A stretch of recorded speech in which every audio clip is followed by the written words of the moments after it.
Welcome back to Travel Show Live. I am your travel guinea pig, Erik Hastings, with ideas on what to do, where to go, and where to stay on your next vacation. Why are you laughing at that? It's true. Just picturing you as a guinea pig.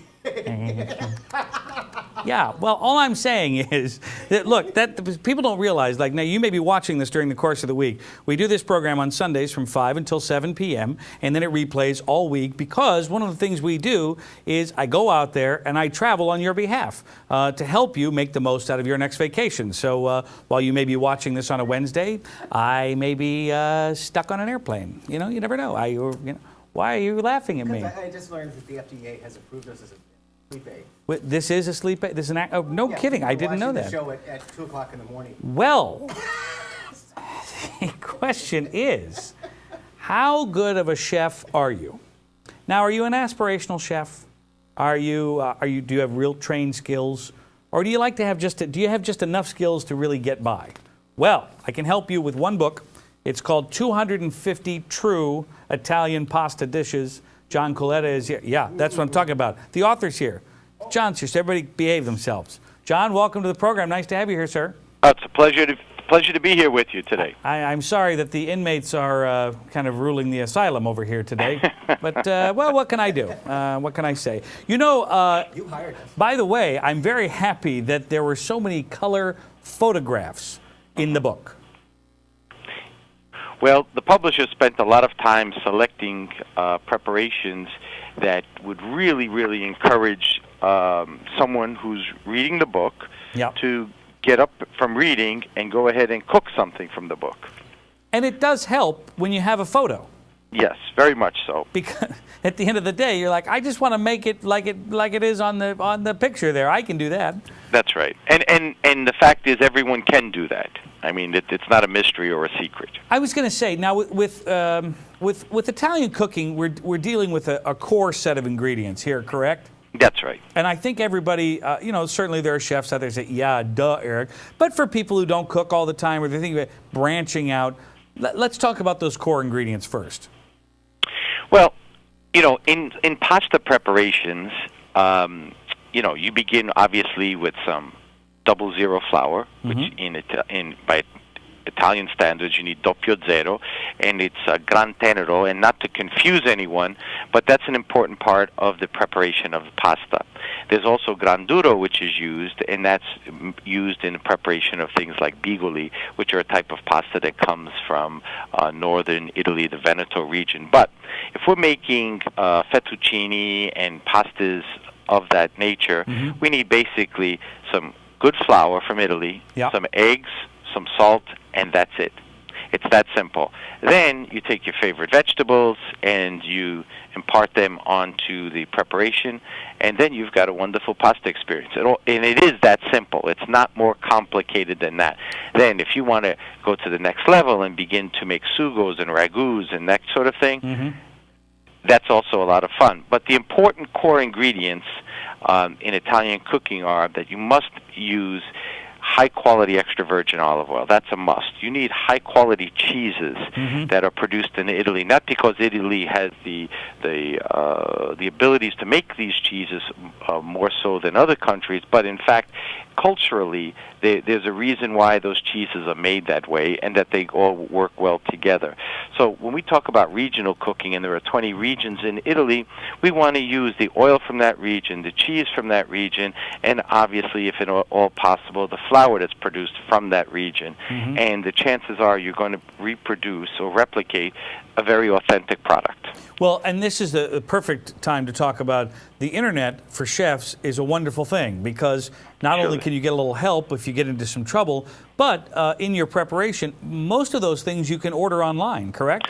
Absolutely. And, all you need to do is Google some of, doppio zero flour, and, 24 grocery stores will have those products. So it's really simple. And if you're looking for olive oils, there's thousands of olive oils on the market, all coming from Italy. And not to say that you shouldn't buy olive oil from the U.S. or Spain or France or wherever, but if you're cooking Italian food, chances are you want it to be Italian olive oil. By the way, what about a pasta maker?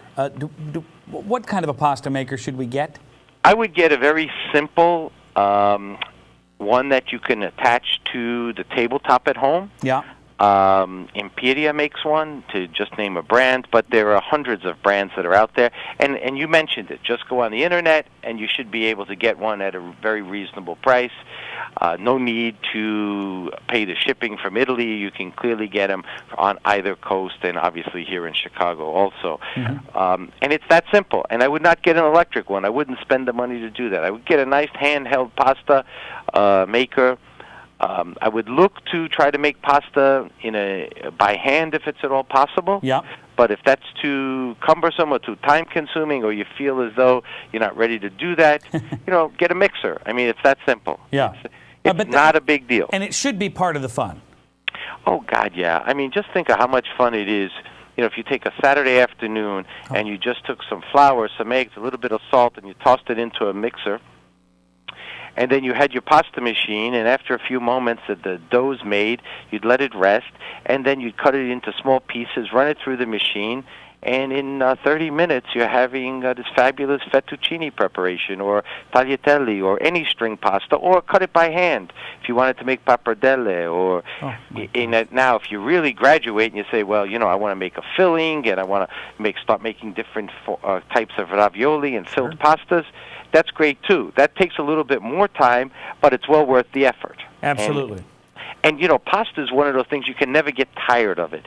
I mean, you can flavor the dough. You can have so much fun with it. Even if you just said, okay, I just want to put black pepper into the pasta and to put a twist on the fettuccine preparation, you could do that. And it's that easy. It's not that complicated. I like that, John. I like it. You can do that. Yes, it's not a you can. You most definitely can do that. For our friends in Chicago, what's the name of your restaurant?